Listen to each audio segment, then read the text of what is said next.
Good afternoon, everyone. Welcome to the Economic Development and Innovation Committee meeting. We have one item for discussion today. It is the Downtown Raleigh Economic Development Strategy. Mr. Raleigh. Good afternoon, Chairman Melton and members of the committee. So you'll recall last week's presentation at the work session of the first phase of the Downtown Economic Development Study. So we have with us Bill King from Downtown Raleigh Alliance, who's going to delve a little bit deeper into what was discussed and shared with council last week.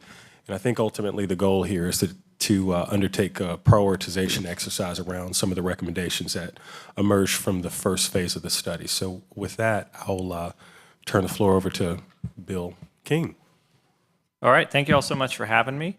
So what I'm going to do is walk you through a couple things. We're going to go under each of the 10 big ideas that were presented to you 2 weeks ago. We'll briefly touch on what was recommended, really just to refresh you. I'm not going to go into those in detail. That was a very detailed work session. And then try to identify in each of those what we see as some actionable steps here.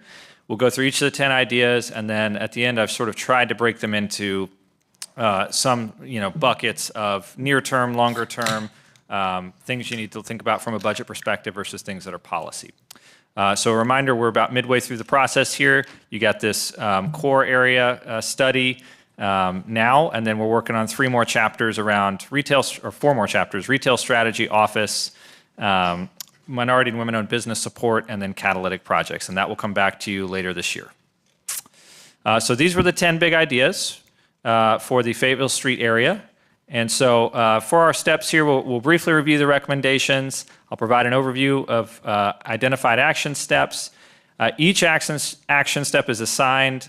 We've tried to say if we think there's an investment or cost, or if a policy direction is needed.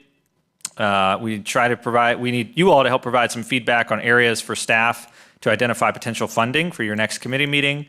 Part of what we want to do here is sort of balance this need to move forward with the longer term items. There are things that'll take time, with also some near-term wins to get some momentum. So we need to get some points on the board, which is the point of this picture of a state UNC scoreboard here.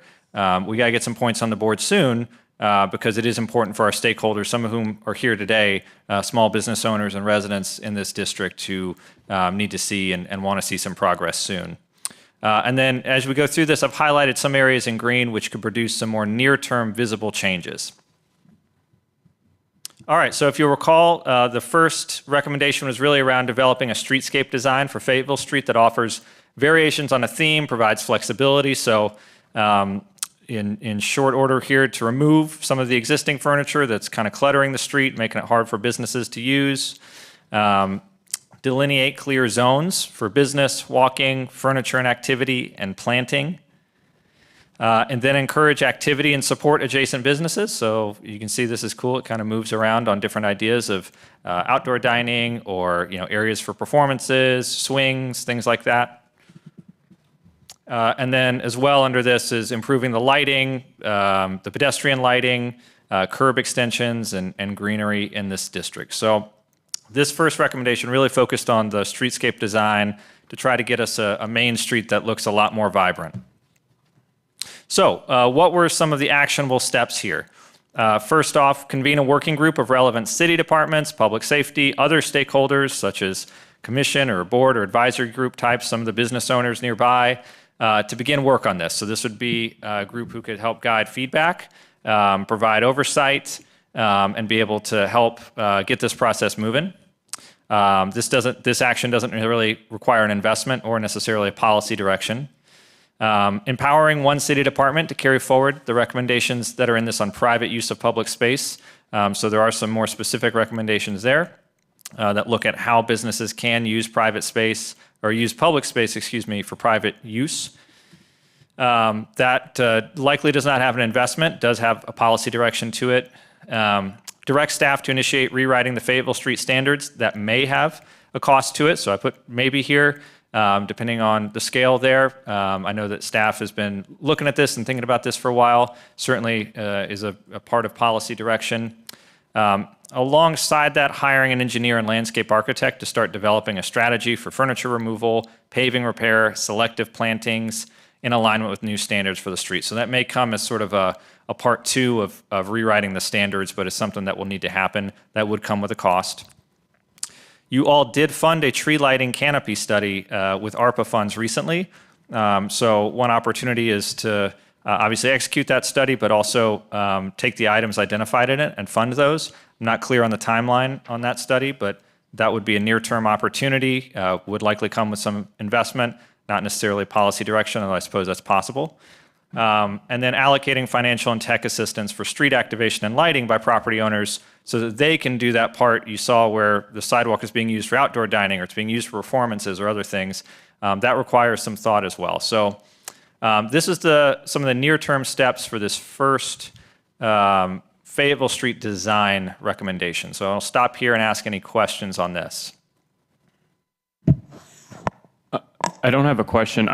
Scrolling ahead through these slides with the recommendations, do we think it would be easier to take these one by one? Because at the end, we're going to have 10 moving pieces with 5 or 6 specific things. I'm wondering if we should talk about them in turn. Well, I'm just wondering, it's almost like we need the big picture Right. before we can say, hey, here's 3 priorities. Well, what we do, so at the end of the presentation here, I've tried to group these. I've essentially rebucketed these into near-term, longer-term, and things that are not a budget but are more of a policy. Perfect. I think that may help you. I that wanted to will walk you and explain these, but if we could just have the That conversation. sounds good. Let's roll through then. That Okay. sounds good. Thank you. All right. I have a question. Yes, go ahead, of course. And this really isn't related to the necessary things that are going on within Fayetteville Street. It's just kind of a thought that I had. You're going to be talking about like minority and women-owned businesses later on, but for some of the contracts that you're doing for like landscaping, architecture, engineering, do you have a plan for using minority and women-owned businesses for that? So and Evan, feel free to jump in. I think a lot of these contracts would be city held. Okay. So in which case it would follow your policy, which I believe you guys do have a policy on minority-owned bidding, right? That's correct, we do.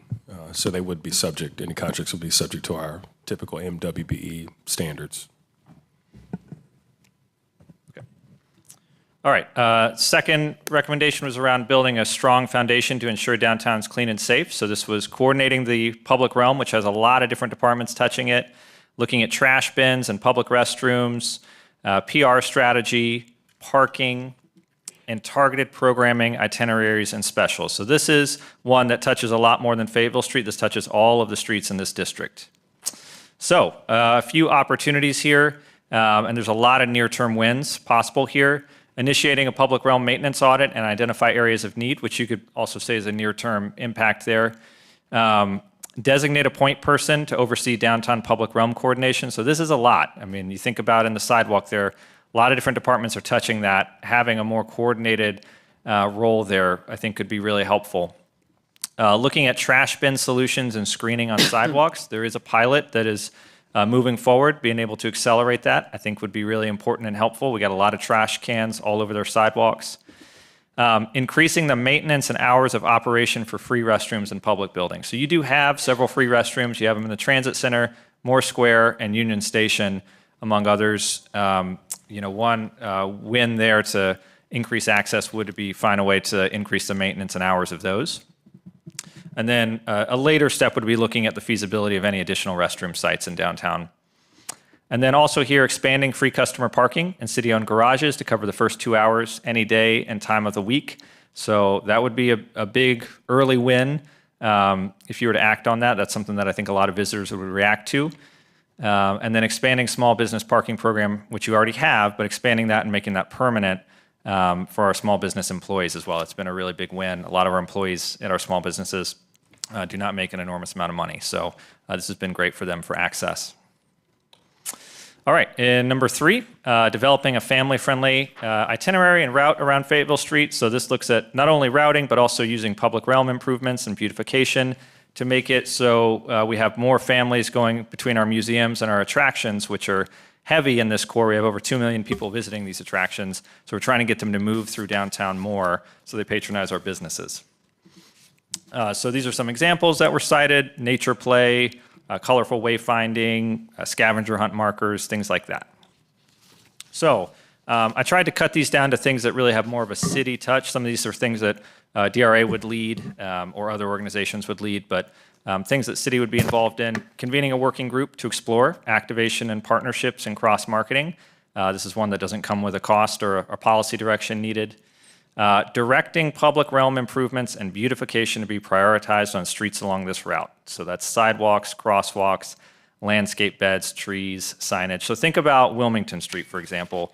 The tree wells are not in good shape, and so it creates a pedestrian hazard. It doesn't look good.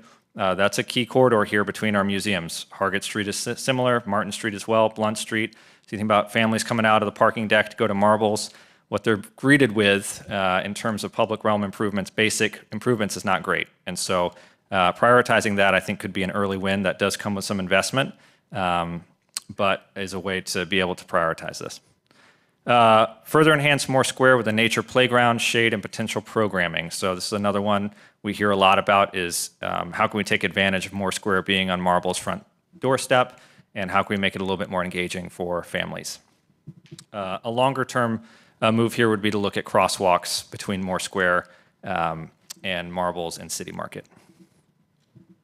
Number 4 was marketing downtown core as North Carolina's Main Street. So really developing this as a vibrant dining and shopping district. So you can see that really extends beyond Fayetteville Street to Wilmington and Hargett and Martin and Salisbury as well.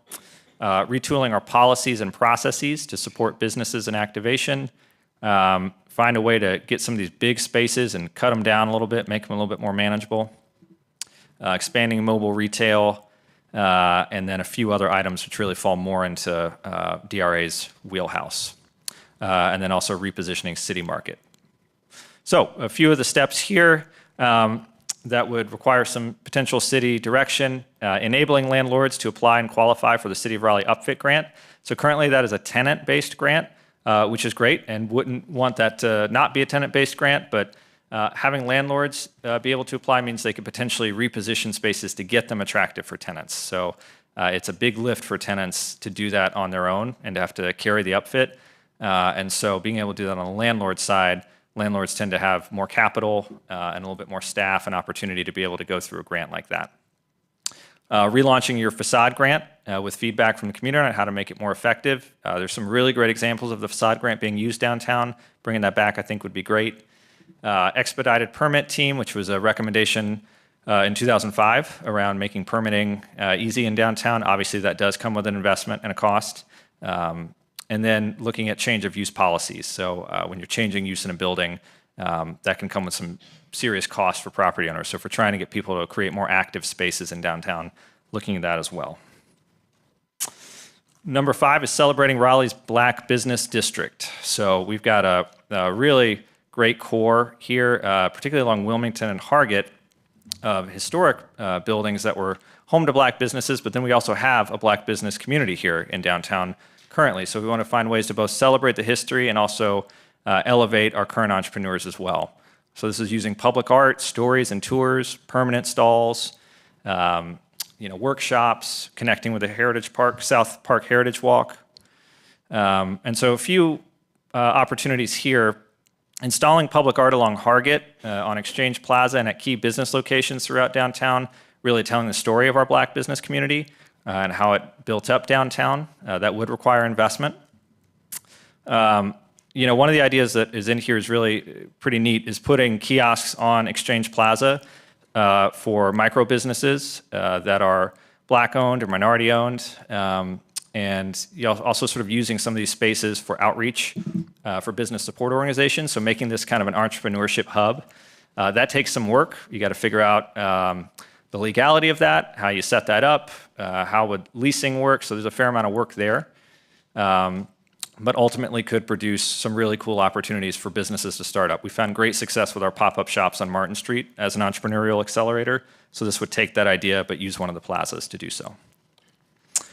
Adding more housing on and around Fayetteville Street. So part of our challenge in our recovery has been, this part of downtown has been more office-based compared to other parts.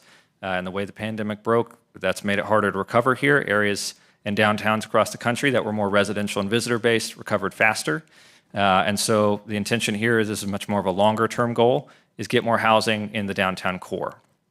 So this is looking at redevelopment or even conversion of buildings, developing some of the parking lots, looking at if there are any shared parking opportunities and garages to reduce development cost, and even looking at if any of the parking decks are nearing any sort of obsolescence or an opportunity for redevelopment with housing. So again, tends to be sort of longer term, advancing the disposition of One Exchange Plaza to be for housing, and then the city-owned parking lot that is east of the lot that the Omni will be on, and having that be for housing. I know you guys have already identified that from a policy direction, so I think there's a great opportunity to keep that moving. Looking at tools to support more housing in the core, so whether that's redevelopment or conversion or demolition, and then auditing your city-owned parking facilities, determine if there's any opportunities there for either redevelopment or shared parking. None of these at the moment would necessarily need investment, but certainly all have policy direction involved. Number 7 is using public space to support neighborhood livability. So in that sort of middle part of Fayetteville Street, Wilmington, Davie, Martin, there are a number of residential buildings. So we have people living down here, and obviously we want to make it more attractive to live in the core. So this would be improving our pedestrian passages, Exchange and Market Plaza, adding some more day-to-day programming, and improving Nash Square as well. So obviously, if you recall, this is the view from one of the pedestrian passageways to City Plaza, pretty unattractive. This could be just an example of making something a lot more lively, a lot more colorful for people to come from the convention center, which is a major destination, and our hotels towards Fayetteville Street and be drawn into it from those other streets. You see this at night as well. So how to get started, engaging designers for pedestrian passage improvements, Exchange Plaza and Market Plaza improvements, which could include adding some play and exercise and kids and dog-related placemaking. Also, a designer for refreshing and landscaping furnishings in Nash Square, which is here on your front lawn here at the municipal campus. And then making those investments once you've identified what is needed there in Nash Square. Okay, number 8 is reposition City Plaza as downtown's front porch. So this includes consolidating control over the plaza under one organization. This is a public space that doesn't function like our other public spaces, most of which are parks. This is not a park, so therefore it doesn't have the same consolidated oversight, so it's a bit of a mishmash of how it's overseen. So consolidating that control would be really helpful, I think, in making it a more coherent public space.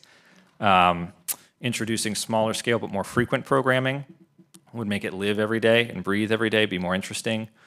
Looking at redesigning events on Fayetteville Street to support our storefronts so that the tents are sort of facing them, not have their back to them, and studying if that's feasible. And then obviously just designing the plaza for comfort, flexibility, and activity. And this is something that a lot of work is already underway on. So staff's been working on this for a long time. There's also recommendations in here around the retail pavilions as well.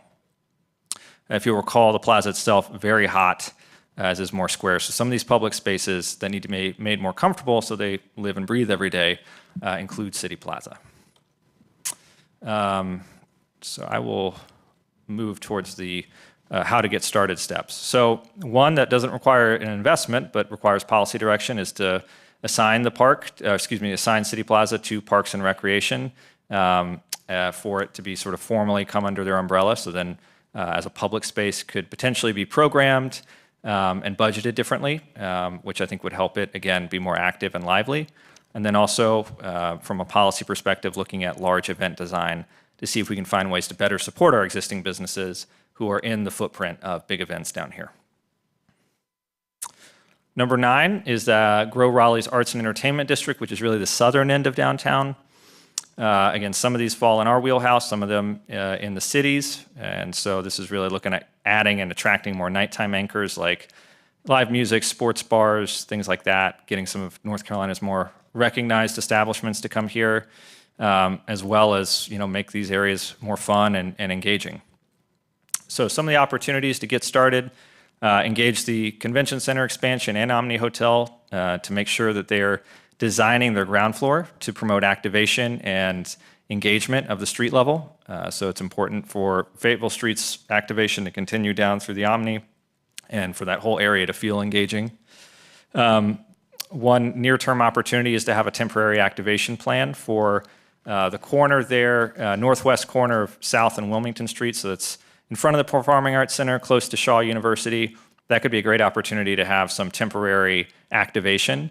Use that space. It's still a parking lot, but there's a lot of opportunity there with performing arts and Shaw. So to add some energy and life to that end of downtown.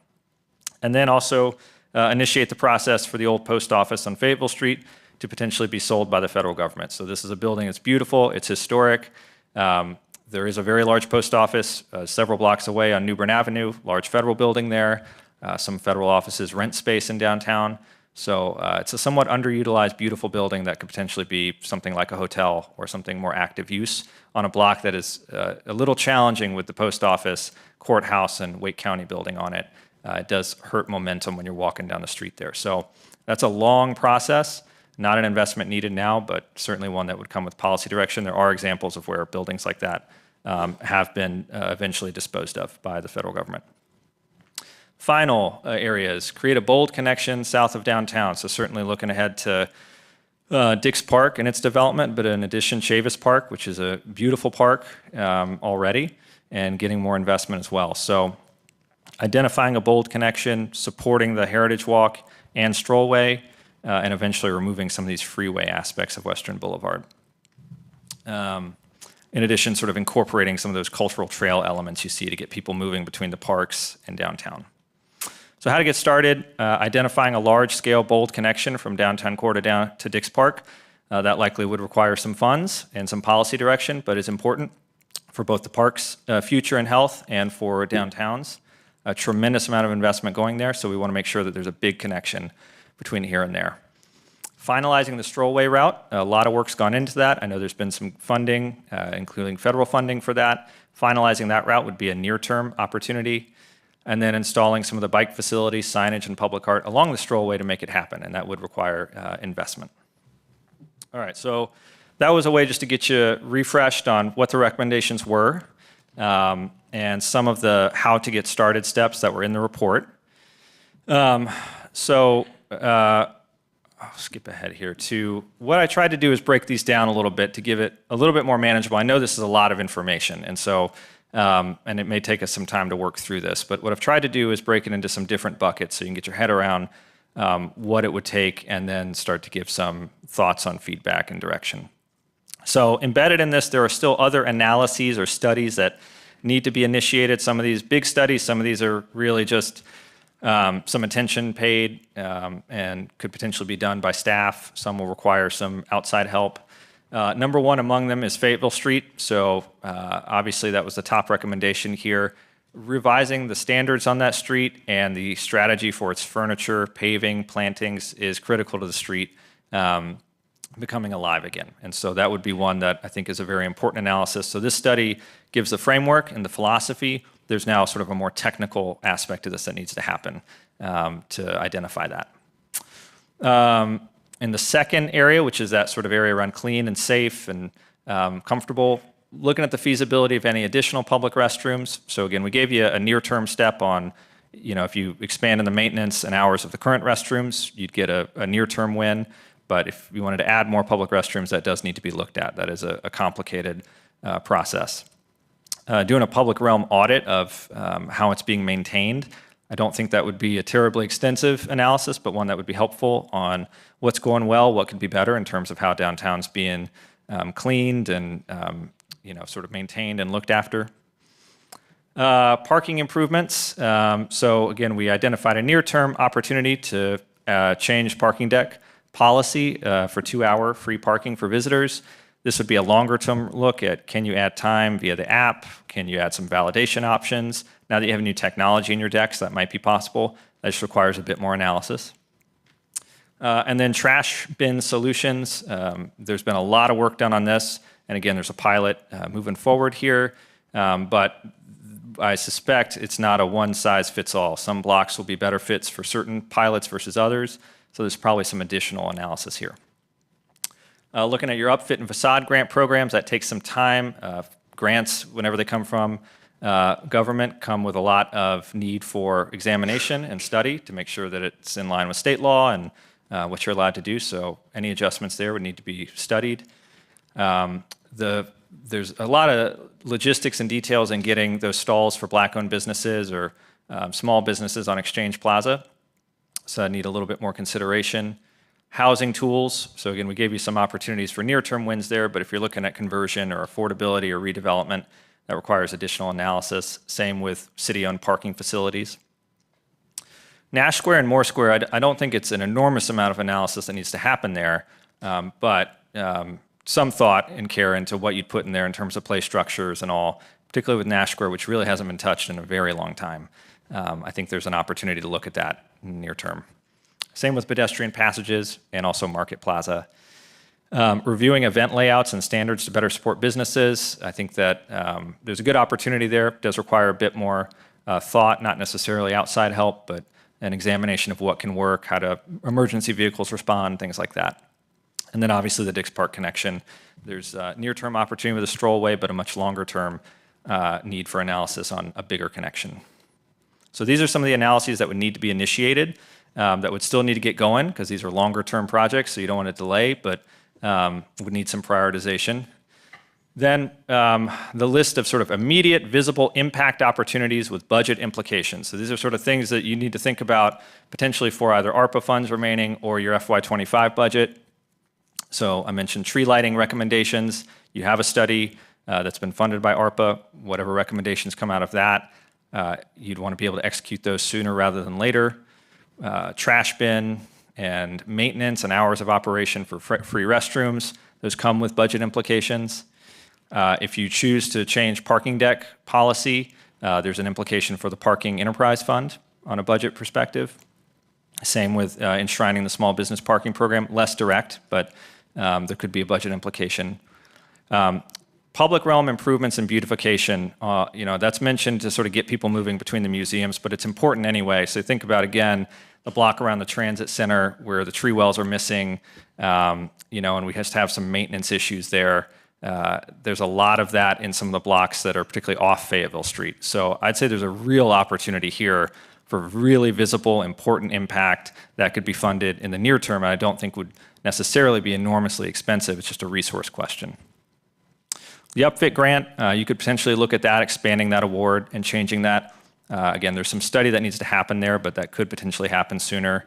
Public art, which comes up a couple times here, comes up to support and celebrate Black-owned businesses. It comes up to support getting people moving from museums, making City Plaza more interesting. So there's several things that touch public art. So there may be an opportunity to have a bucket here that just creates placemaking for that. And then obviously your squares and plazas, Moore Square with some sort of a playground option or additional playground, Market Plaza as well, and programming plan for City Plaza. So these are some of the things that you could potentially look at that would have an impact soon. So these are not the only things you got to give direction on or get moving, but we could potentially see impact soon but have budget implications. These are more of the longer term investments. So I've mentioned a lot of these. I won't hit all of this, but once you get the Fayetteville Street standards written, then you got to actually fund the refresh, right? And actually get the elements and greening and curb extensions and furniture and all done. Same with some of these other larger public realm and beautification improvements that could happen. Things like raised crosswalks that takes time and study and also some additional funds. So these are some of the longer term things that would come out of those analyses that need to happen or would come out of even some of those short-term items that are probably not quite ready for investment in the present fiscal year, but could be soon. And this is just additional coordination and direction. These are not things that have budget impact, but things that could use council input, which is whether you all are ready to convene a working group for relevant departments and stakeholders for the Fayetteville Street area, initiate streetscape standards revision, empower a city department to carry forward the recommendations on private use of public space, designate a point person to oversee public realm coordination with regular council check-in, another working group to look at, cross-marketing, so that would be us and the CVB and the chamber and the city, all talking about how we market downtown, advancing the disposition of One Exchange Plaza and your parking lot by the Performing Arts Center, designating parks or appropriate department to oversee City Plaza, the process for the old post office, and finalizing the strollway route.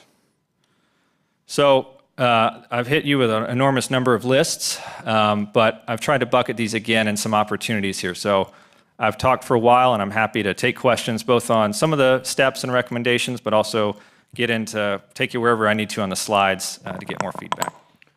I know we're going to have questions. We also have members of the public here, so I wanted to see if they wanted an opportunity to speak, and we can do that after questions or before. What do you all want to do? Do it now. All right. Is anybody here who wants to speak from the public? After you finish, yeah. After we finish? Okay.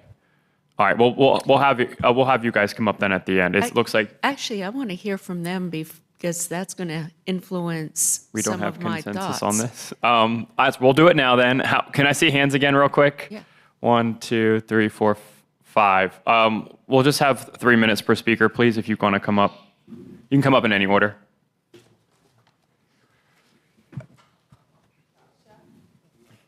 Right, it's right over here. Over here. Yeah.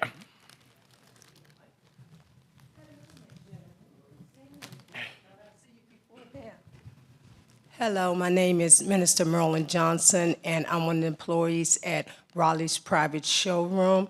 And I relocated here in 2019 to Raleigh. I live in the Triangle area, in the Wake County area. And by me coming from Northern Virginia, DMV, DC, I understood a few weeks ago when we came in what the vision was that you guys desire to do. But I also understood it before I came in here because my godson, who opened up Raleigh's private showroom, who's originally from Maryland but moved to Georgia, his passion and vision was that over 10 years ago. So when he stepped out on faith and opened up a storefront, not as was spoken a couple of weeks ago about Scott saying that black-owned business could be put in the cupboard and maybe later on get a storefront. It's a season for us to start getting a storefront and speaking to it. And his store consists of designer, and not just designers from European countries, but local designers here in Raleigh. The designers who have pressed to make a statement in their hometowns, and he's opened his doors to them to speak to that, as well as the art designers of all diverse, not just of one nationality, but each 2 months we do a different artist display. So it's half art, half design, and it's also used for a small venue event for people that want to have special events in a special atmosphere. So I basically want to say, because I met Bill on several occasions in here and outside, that I hear a lot of talking, but I don't see the consistency in the actions. And I feel like if we're really going to focus on things, I see where the priorities is the sidewalks and the priorities is the plants, but I feel the foundation and the worth is in the people. So I'm trying to understand when will the people be focused on, especially the black-owned businesses that passionately see the vision that the council and the mayor, as well as the congressmen and women that I've got an opportunity to meet, Deborah Ross the other day, and I've spoken to another congressman several times who sees the vision that we're walking in that store. But I haven't seen you guys walk in that store to see it. I've seen that brother pass by me a couple of times, but I'd like for you to just come inside the door. The mayor has blessed us with her presence on several occasions, which I thank her, because she see what we see, because that's what she's been seeing, my personal feeling. And I feel it's time for the conversation to end, and it's time to be action about your business to make sure that you help the black-owned businesses speak for what they stepping out on. And I feel Raleigh's private showroom is one of those businesses. Thank you for the time.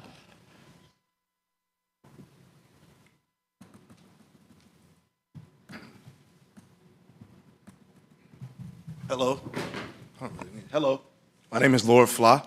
I represent Raleigh Private Showroom as well, but I'm a creative part of the space. So there's a new installation there, Respect Exhibition. I suggest you all come by and see it.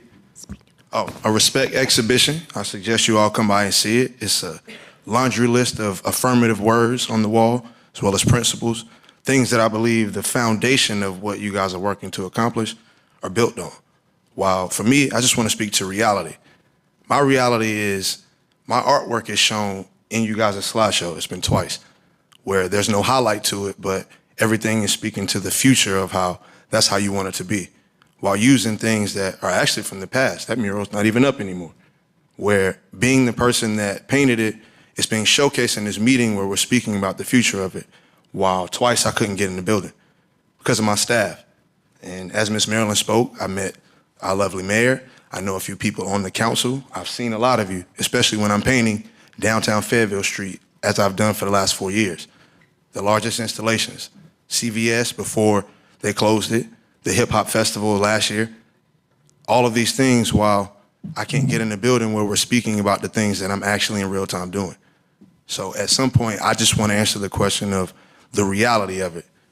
There's a lot of meeting to meet where what are we going to do today or tomorrow to ensure any of these things make sense?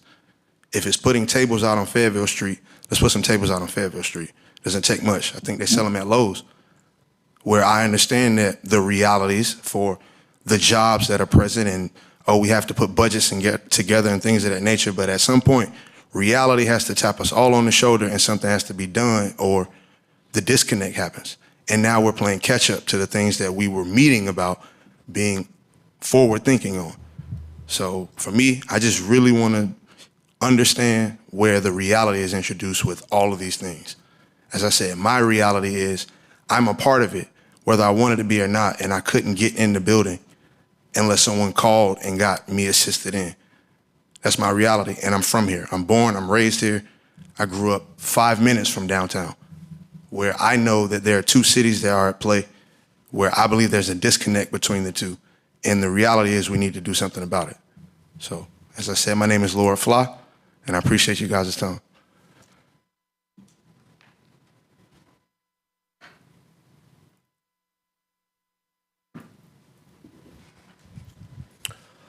Good afternoon. I'm William Wynn. I'm the owner of Raleigh Private Showroom. I'd like to commend Laura Fly and Minister Marilyn Johnson for coming up here and speak. I want you to understand that we are a team. I didn't get any of this done by myself. Also didn't get this done with much help from the city. I want y'all to understand that me standing here now and seeing this and understanding the business that I started and is now starting to become something was a vision that I had and I had to fight for. And I want to thank Mary Ann. You've been a big help. It was DRA upfit grant that I did qualify for. It did take a few months, but when she got on top of it, it was delivered. City of Raleigh had a grant for me. I did not receive it, but that was something that she followed up on her back end. So I want to let y'all know that some of the stuff that y'all are talking about to help these black businesses, I didn't even get the help from them, or I had to have a friend on the other side to be able to get these things done. And a lot of people aren't me. As you can see, I'm a black business and I think I'm the only one in here. And I'm speaking. And I want y'all to take me seriously because I'm very serious. And I need you to also understand that what we're doing inside this showroom is a reflection of the city. There's artists, there's clothing designers, there's even events. Like she said, Deborah Ross was there last week. So I raised my first question to be, what is really tangible? And I don't know who can answer that, but what is, from what we've been seeing, I saw this the last time I was in here. So what do y'all feel like is really tangible, if there's anyone in the city council that would like to speak? Well, I think that we're about to have that discussion next to figure out how we can move this, start chipping away at these recommendations and get them going. So, yeah. Okay, I understand. Well, that's my time. I also want to, I still thank you guys for being a voice, and I want you to understand that I'm not alone in this. These are the people that are helping. She's the person that's helping. I haven't seen any of y'all. I've met you before, but no one's had a conversation inside my business, and I'm a black business on Fayetteville Street. Ms. Black, I did call you last week, and you did come, so thank you so much for your time. I will honor you with that. But everyone else I can't really speak for. I don't know you. So I would like for y'all to help. If not, I'm gonna be okay. I'm gonna figure it out. I got God on my side. Can't really speak for you guys. I don't know you, like I said. But thank you again for your time. If anyone else needs to ask some questions, I think Raleigh's done unless the floor opens back up and we do have some more questions.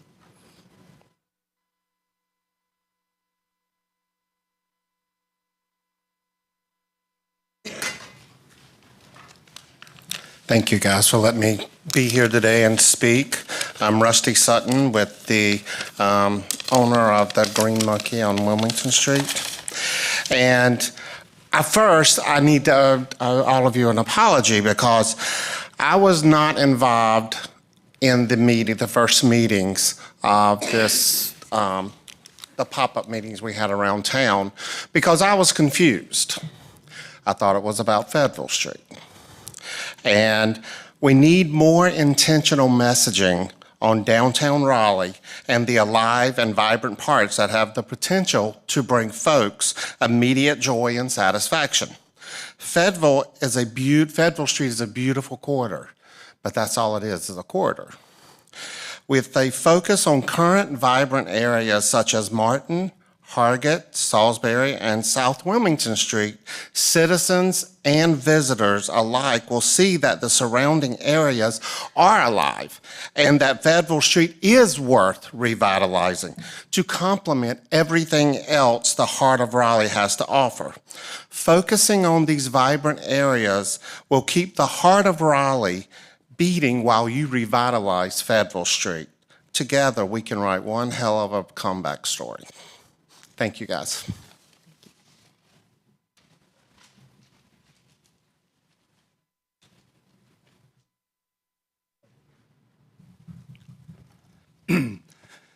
My name is Robert Courts, and for the past 20 years, I have served as Raleigh's self-proclaimed champion of small local businesses.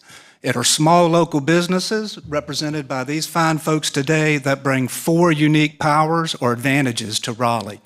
First of all, it's Raleigh's local community that gives Raleigh its unique charm and character. There's Star Something Coffee across the world, but there's only one Bad Cat Coffee, and it's right here in downtown Raleigh. Second, by shopping local, you can guarantee to get better goods and services because when the owner is in the storefront, you get direct and immediate feedback. Third, local businesses bring a huge boost to the local economy because we keep local funds in the community. We hire Raleigh citizens and we source from Raleigh businesses. And lastly, and my favorite, the fourth power of local is that simply by supporting local businesses, you help Raleigh create a more vibrant nonprofit community because local businesses partner with local nonprofits in a way that national businesses cannot. So I stand here today honored to represent, and I wanted to give some feedback on the DRA economic strategy. It mentions small businesses 12 times. On page 6, it mentions that small businesses are an integral part of downtown. I think I just proved that.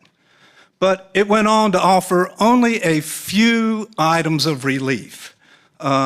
We do need better parking for our employees, but that's not going to solve our problems. We do need upfit grant when we change use grants. That's an important factor, but it's not going to save our businesses. Stalls for micro businesses on Exchange Plaza for future businesses is not going to save our businesses. So the point I'd like to make today is that the number one stakeholder in this plan should be local small businesses. Across the board, we can save downtown. We will save downtown, and we are ready to partner with everybody here at this table, the council, the DRA, and all of the citizens. We need and deserve more. But we're not waiting. We are moving forward. We are organizing ourselves, but we invite everyone here to join us, as Rusty said, to make one hell of a comeback. Thank you. Okay. Is there anybody else that would like to speak? All right, we'll take it back to the table then for questions, and then I guess we'll have some discussion about how we want to proceed with these recommendations. Councilmember Ford. I do. Where's Bill?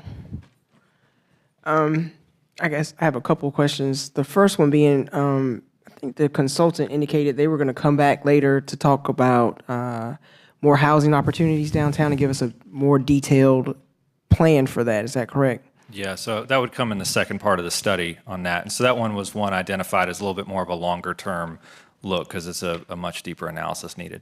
Okay. And then my second question is, you're talking about us being involved with getting rid of the federal post office downtown. Is that a historic building, or do you know? Yes, it is. Okay, yeah. so what would your vision be if they were to sell it? Like, are you? So I think the idea there would be first off, it's a process that takes years and years to do, right? So if you look at that, there was one in DC that was a couple actually up there. So it takes a long time. I think a more active use, whether that would be a hotel or housing or retail, I think there's a lot of different opportunities. It's a beautiful building. It just doesn't have, it doesn't add as much life to the street in its present use. And given that there's a lot of duplicative federal services very close by, it could be an opportunity on a block that is challenged by not having a whole lot of activation on it. Okay. And then my last question is, you wanted the MOU for parks to take over City Plaza. Explain to me why that would be beneficial. So City Plaza, if you think about Moore Square, for example, Moore Square has staff dedicated to it who think about its maintenance every day, its programming, work with partners like us to make sure it's programmed, help work through the permitting. And so because it has that, it has a different level of attention on it, right? And that's what most parks would have. City Plaza does not have any staff that's assigned to think of it holistically. It has staff who do a good job on making sure the landscaping is taken care of and all of that. But because of that, it effectively is a public space that ought to operate like a park, or be operated, with that level of programming and thought, but isn't. And part of it might be it's just hardscaped or the nature of it. But it serves as this sort of living room space, particularly given the amount of density around it. But the lack of intention around it, you lead to a pretty mediocre public space. Not very activated, not very lively nights and weekends unless there's a large event. Okay, thank you. Could I just add something to that? Yeah, go ahead, Mayor. The transition I've seen with City Plaza over the years is now it's starting to act more like a park. When they activate it with pickleball and soccer and other activities, I've seen a totally different level of usage and whatnot. So I can see over time where that now would make sense. I have a couple. Well, one, I think it may be a staff question. I know our goal is to make it easier and more vibrant on Maple Street, easier for the businesses to activate the public realm, easier for folks to come in and do pop-ups. And to that regard, I know of some groups that are trying now to do things on Fayetteville Street, and they're getting told that there's like blackout dates. Like, what is the purpose of having dates blacked on the calendar where nothing can happen there? So, a couple of reasons, and I'll say that we have a committee that is comprised of internal and external stakeholders that determine that calendar. And a couple of reasons. So we hear often from Fayetteville Street patrons that we are overly impacted by street closures and events. And so, we have periods where there's successive, every single weekend we've got an event that closes the street. So we've tried to balance and provide breaks in that scheduling to allow streets not to be closed periodically. So and I know I see Whitney Schoenfeld from our special events office here, who is intimately involved in that conversation, probably could give you more context for the why behind that and the feedback that has led us to. That's okay. That's kind enough. Actually, Of it. I would like to All hear right, this. then go ahead. Come on up. Yeah.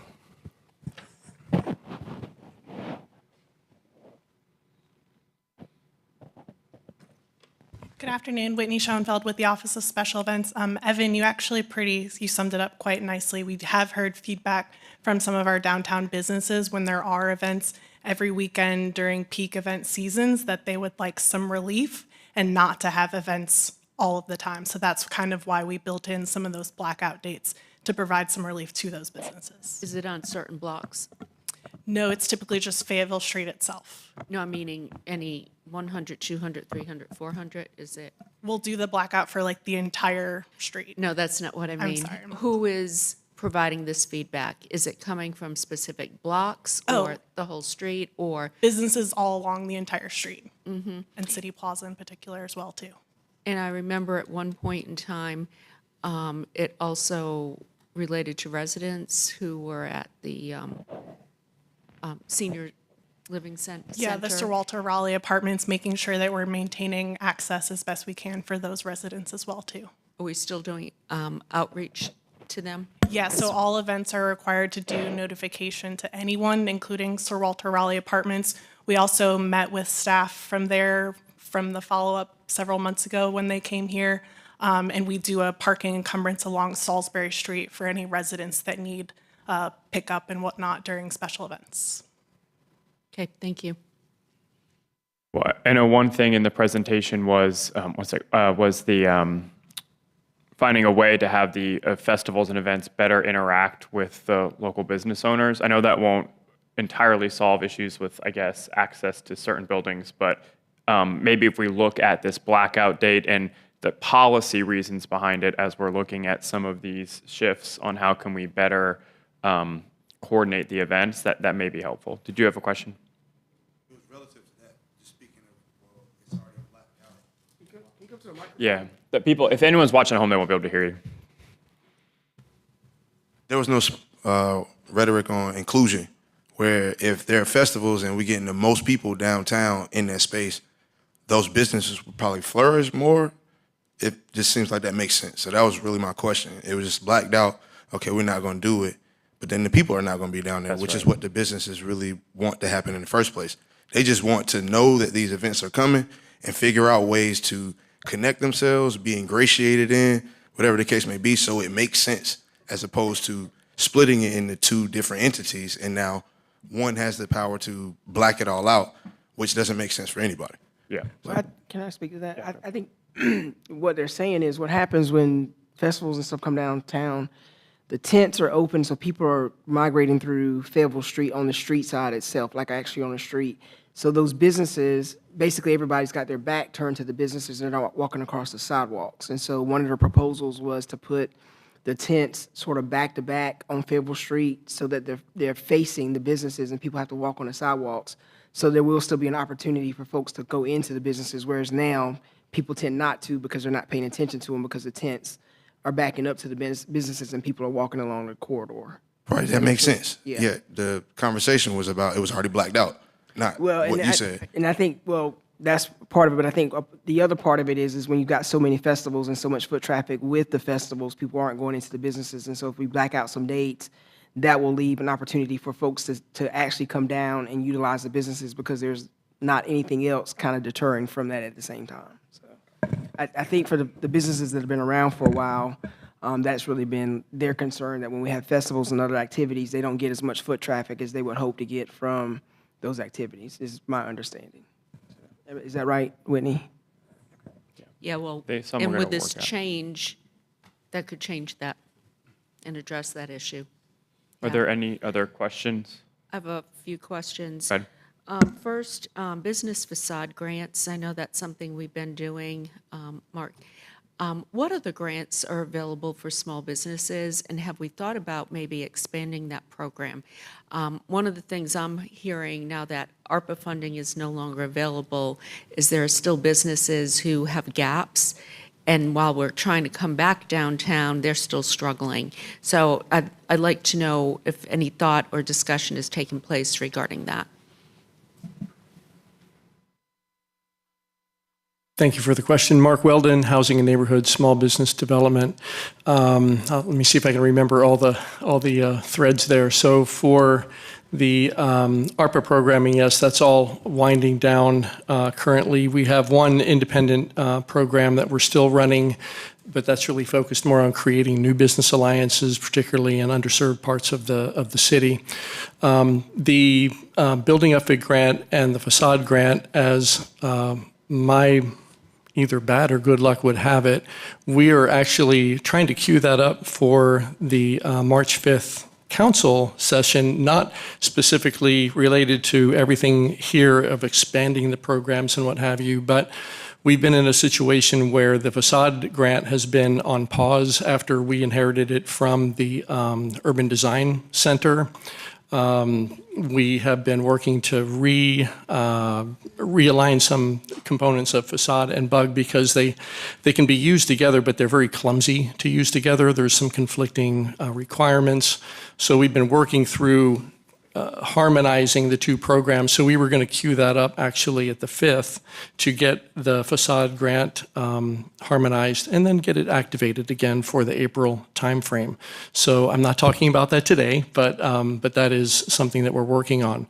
In light of what we're discussing today, the 5th was not about budget asks or authorizing expansion. It was just mainly to make sure everyone's comfortable with the policy adjustments in the programs. The topic matter today, as far as considering or looking at higher dollar amounts for the programs or other changes like that. We have not even contemplated, working that through legal or procurement or what the state guidelines would be. So that's not ready for prime time yet. Yeah, my question wasn't about the facade and upfront grants. What I was really asking was, is there any consideration given, like we did these very successful small business grant programs with ARPA funding and started that immediately when COVID hit. Are we looking, like what I'm hearing from especially restaurants is we're still struggling. So is there any consideration being given to maybe creating another grant program that is outside of this and more designed to help businesses stay in business? Great question. Mark, I our can experience probably help you. certainly. Mark, this is Evan. I can help you out a little bit here, maybe. So I'll say the answer to that question is no. In terms of programs that we've contemplated, I don't know that we've contemplated creating something new. I will say, and Mark, feel free to chime in, I think we have a host of partner programs that do provide grants to small businesses. As a matter of fact, I know that we have a link to a page on our small business site that links to a number of partner organizations, many of which do provide additional grants beyond the ones that the city facilitates.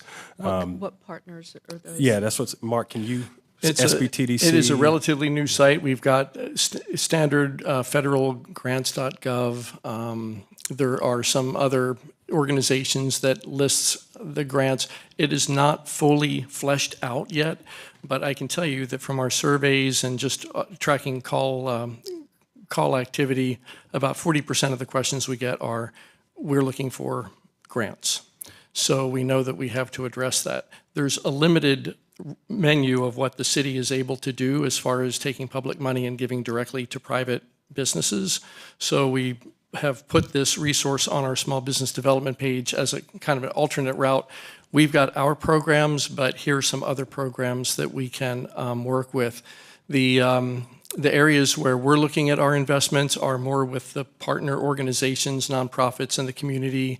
We are taking a hard look at Launch Raleigh that has had fits and starts with funding to build capacity in the startup arena. And we believe that those programs are, we've got a much wider playing field to work with that kind of support for small businesses, which in turn creates capacity in our partner organizations to provide more direct support to the small businesses. It's kind of a clumsy answer, but I hope that gets closer to what you were looking for. We'll continue the conversation. Okay. Thank you. I have two more.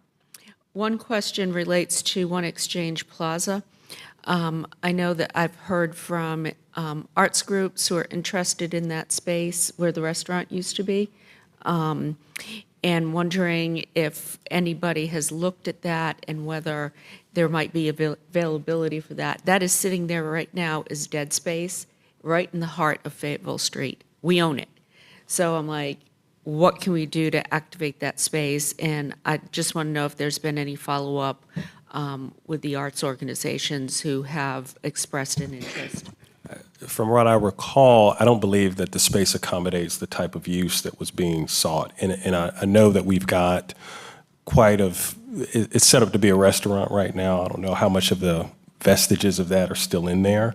But as you know, we own it now. We hope to be out of it very soon. I think one of the things that we were potentially contemplating, you recall, we did have a program that was looking to make use of that space. It went away. We just, I think within the last month or two, officially sort of ended that relationship. And so now we are open to exploring other opportunities. I know we've talked about potentially a pop-up space. I know that DRA has a very active retail pop-up program that may very well be a good fit. And I think we the can arts explore. organizations are looking at that. Could it be used as a pop-up space and then some of the outside area used for different purposes. So I would like to see some follow-up at the very least. Sure. So that was second. And then the third, Michael Moore's going to kill me, but I've been talking about art crosswalks now for 7 years. Cities all over the country are doing them. The connection from Market Exchange Plaza over to our train station, I think, would be prime. For that, it would slow people down. We've had accidents there, but also a way to activate public art, but slow people down. And we also talked about connections at Moore Square. I think those crosswalks at Moore Square would be prime candidates as well. And where are we on the gondola study? Thank you. Councilmember Black. I like the idea of art and crosswalks as well, Mayor. So I hope we can do that. So one of the questions I had was about the coordination of a group for the neighborhood, like park, or not park, well, yeah, the neighborhood park in the city plaza area off of Fayetteville Street.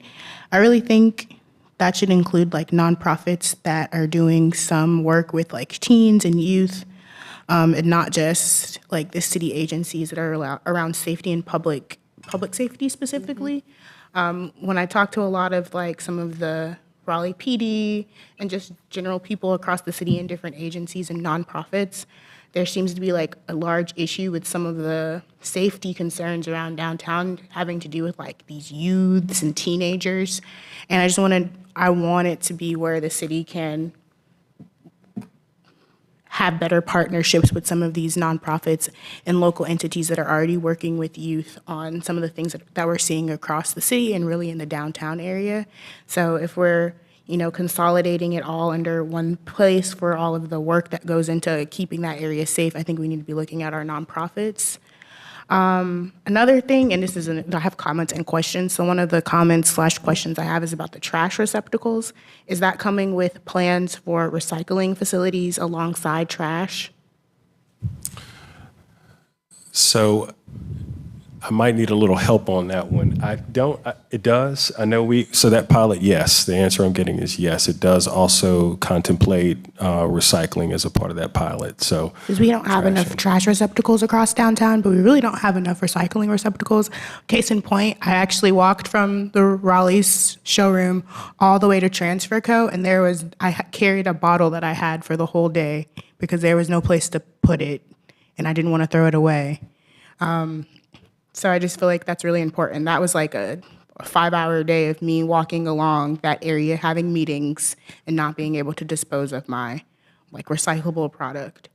Another thing that I had a question about with the Nash Square refresh plan and the Moore Square play structure shade, what is the plan for Nash Square? Is that going to be something that comes back to us like later on? So that is actually something that a topic that wasn't broached until this study kind of put it on the table.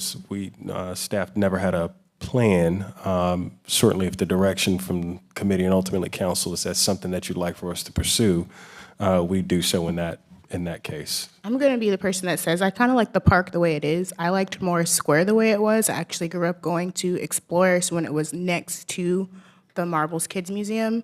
That park was filled with a lot more trees, and I get that we reactivated and redeveloped the space to be able to do different things there, but now it's pretty much barren of trees. And I think it's interesting that we're trying to now bring in like these natural play structures and shade when we got rid of all of those things. And given that, the downtown area is an urban heat island, I don't know, it makes me uncomfortable like wanting to like redo an area that has all of this like older trees that are helping combat greenhouse gas emissions.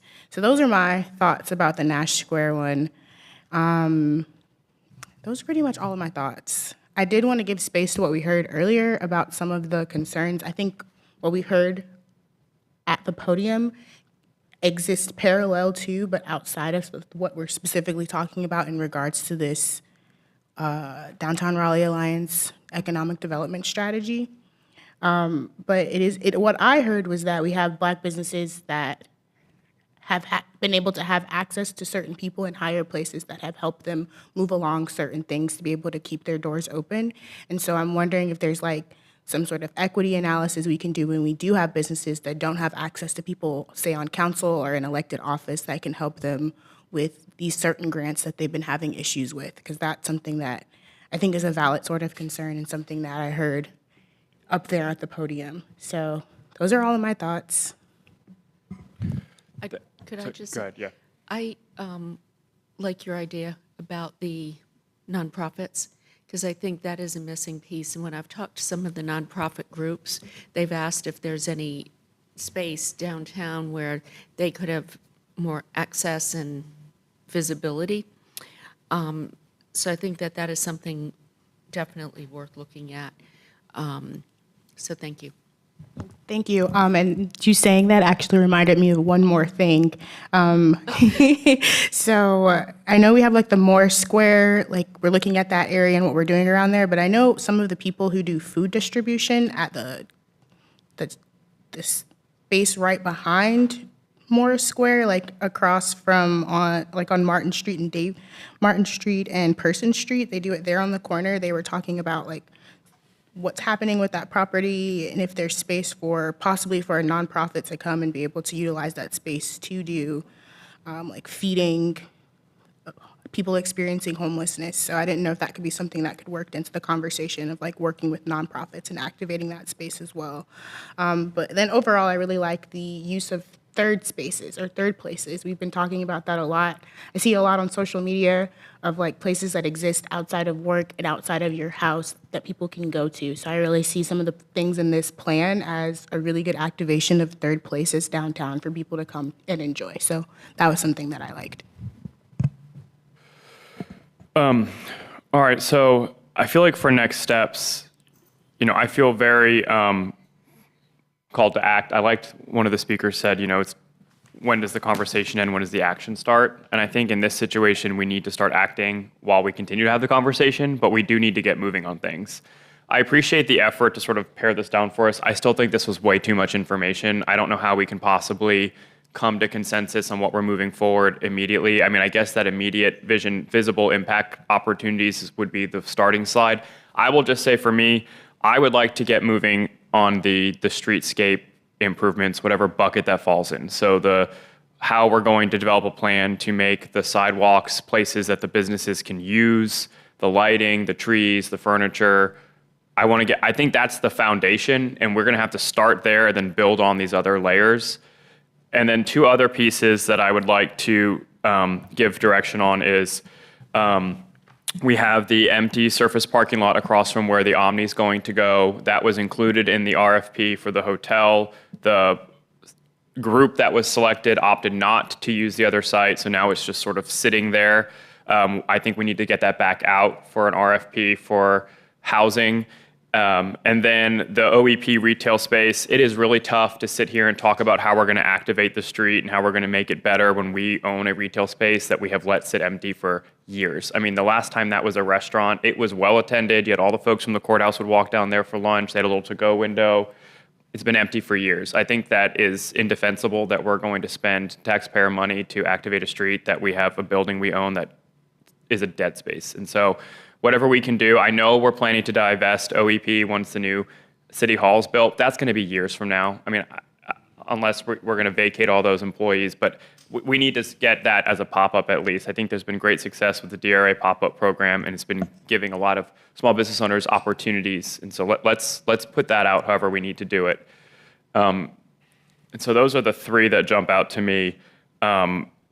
I will say for our next committee meeting, it would be really helpful if we could prioritize a few of these points and then just have a focused discussion on those few points. But I would like to get moving on the actual streetscape improvements if there's consensus there on that. I think what we're talking about is public realm, Yeah. and that contributes to safety. So Yes. if people feel safer, they're going to want to come. They'll feel better about coming downtown. It'll create a better environment.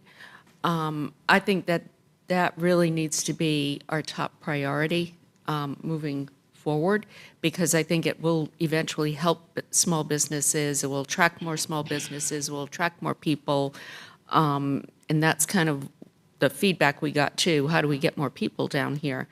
One of the things I did want to mention too, I agree with your priorities. I think looking at the lot where we talked about housing, granted, the Omni will probably use that for a laydown area while it's being built, but that doesn't mean we can't start the process now of finding a partner, because it's going to take them a while to get financing anyhow. We want big ideas. So I think that moving forward on that would be very helpful. And I agree 100% on One Exchange Plaza. We're responsible for a big gaping hole there. I already mentioned the art crosswalks and connections to Moore Square. I think, again, that improves safety. I'm going to keep going back to the safety issue because I think that that's really what we're trying to achieve. And then looking at ways we can celebrate Raleigh's Black Business District also gives prominence to existing minority-owned businesses. I think that should be a priority as well. And I like the idea of developing a family-friendly route around Fayetteville Street attractions. That could be as simple as wayfinding. I'm not sure the exact cost of that, but I think that got a lot of buzz when it was brought up from all members at the council table. So those would be my priorities. Anything to add? Sorry, go ahead, Bill. Yeah, I think to get to your point, perhaps one area of focus, a lot of these are coming into sort of a public realm improvement bucket. So that might be an opportunity to focus your next committee meeting on and looking at funding opportunities. I think related to both moving forward the streetscape design, which I agree with. I think also in the interest of, again, getting some points on the board quickly, there are some public realm improvements like, again, fixing tree wells and improving landscaping and things like that that could be done very soon, particularly in some of the streets off Fayetteville Street, where, again, the public realm really falls off. And it does contribute to a sense of lack of safety just by the aesthetics of it. So I would encourage, to your point, Councilor Melton, is to look at potentially maybe that as a focus area. So then you guys can dig into that, because I think there's some near-term opportunities there you might be able to fund sooner rather than later. I think what might be helpful, sorry, Councilor Black.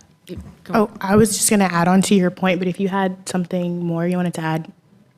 I was just going to add, let's look at the things that don't cost any money and see if those are public realm related or how they're related and how that might fit into it. A lot of it's policy oriented. So if we can look at how we can effectively change policy to supplement what we're going to do with public realm, whether it's putting City Plaza under Parks and Recreation, which helps with, again, activation, which helps with safety, the one city department idea, point person, I think all of that we need to kind of take a look at and see how that impacts public realm as well. I agree. I was looking at some of the things in the analysis to be initiated slide that don't have any money or costs associated with it at this time. So feasibility of additional public restrooms, public realm audit, trash bin solutions, adjustments to upvent and facade, grant programs, review event layout standards. I think those are all things that we can kind of like get moving on, along with something that may have like a budgetary concern, which it would be some of the Fayetteville Street stuff. Yeah. And then the convening a working group of relevant city departments. I think that's important too, to start sooner than later. All right, so let's do this. For the next meeting, assuming there's consensus, if you could bring us back sort of two concurrent paths, bring us the policy directions that you feel like will be the highest impact that we can move on at the next meeting, and then maybe bring us a handful of the highest impact physical built public realm things that will require funding that we can move forward at the next meeting. I'm talking about things that we could implement by the summer, if not before, like stuff that's going to require some city money, find a way to pay for it, highest impact to start this process. Because I think what we're going to start now is just like the ball's going to start rolling. We're going to lay the foundation, and then we're going to build on from there. We're good with that? All right. And when talking about public realm too, I think public art's an important component of that and how that can be incorporated. Okay. All right. So we have a plan for the next committee meeting. And that would also bring back ways to finance it. Yeah. So let's give us the policy, the most highest impact policy decisions that we can move forward and recommend out for full council approval at the next meeting, and then bring us the highest impact public realm, like immediate things we could have on the ground in the next few months with the funding recommendations at the next meeting, so that we can then refer them out to council, hopefully get it approved by the full council, and then we can start rolling on this stuff. I think that's clear.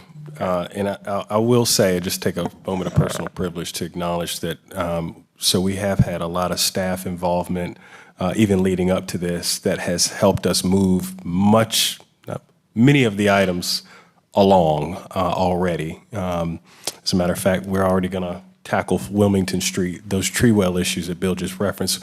We're primed right now to get started on that. So fortunately, we're going to be approaching this from with a running start behind us. Great. So just wanted to lift that up. Okay. All right. Nothing else for today. So meeting adjourned, and we will see you back next month. Thank you.